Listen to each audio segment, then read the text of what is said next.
যুক্তরাষ্ট্রের মিনিয়াপোলিস শহরে ফেডারেল এজেন্টদের গুলিতে আবারও এক মার্কিন নাগরিক নিহত হওয়ার ঘটনায় শহর জুড়ে তীব্র রাজনৈতিক ও সামাজিক উত্তেজনা ছড়িয়ে পড়েছে। নিহত ব্যক্তির নাম অ্যালেক্স পেট্রি। তিনি পেশায় একজন নিবন্ধিত নার্স এবং মিনিয়াপোলিসের বাসিন্দা। তার পরিবার জানায় তিনি ছিলেন শান্ত ও দয়ালু মানুষ। স্থানীয় কর্মকর্তাদের তথ্য অনুযায়ী এই ঘটনা এমন এক সময় ঘটল যখন মাত্র ৩ সপ্তাহ আগে একই শহরে ফেডারেল এজেন্টদের গুলিতে রেনি গুড নামে এক নারী নিহত হন। এর মধ্যেই গত সপ্তাহে এক ভেনেজুয়েলার নাগরিক গুলিতে আহত হন।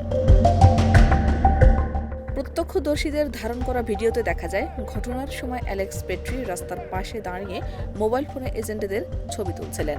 এক পর্যায়ে একজন এজেন্ট পিপার স্প্রে ব্যবহার করলে পেট্রি তা ঠেকানোর চেষ্টা করেন এবং অন্যদের সহায়তা করেন। এরপর একাধিক এজেন্ট তাকে মাটিতে ফেলে মারধর করেন।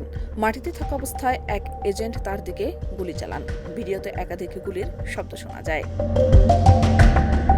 মিনিয়াপোলিস পুলিশের প্রধান জানিয়েছেন, পেট্রি বৈধভাবে অস্ত্র বহন করছিলেন এবং মিনেসোটায় প্রকাশ্যে অস্ত্র বহন আইনসম্মত। তবে হোমল্যান্ড সিকিউরিটি বিভাগ দাবি করেছে একজন বর্ডার প্যাট্রোল এজেন্ট আত্মরক্ষার্থে গুলি চালান। ঘটনার পর কয়েকশো মানুষ বিক্ষোভে নামেন। পরিস্থিতি নিয়ন্ত্রণে কাঁদানে গ্যাস ও ফ্ল্যাশব্যাং ব্যবহার করা হয়। মিনেসোটা অঙ্গরাজ্যের গভর্নর টিম অলস এই ঘটনার নিরপেক্ষ তদন্তের ঘোষণা দিয়েছেন।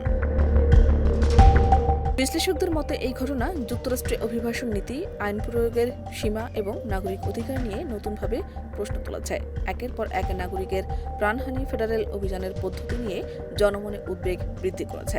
স্থানীয় নাগরিক অধিকার সংগঠন ও নেতারা স্বচ্ছ ও নিরপেক্ষ তদন্তের দাবি জানিয়েছেন। আশা করা হচ্ছে সঠিক তথ্যের ভিত্তিতে দায় নির্ধারণ করা হবে এবং ভবিষ্যতে যেন এমন প্রাণঘাতী ঘটনা আর না ঘটে, যাতে সমাজে শান্তি ও ন্যায় বিচার বজায় থাকে। শাহনাজ পারভীন, দেশ রূপান্তর।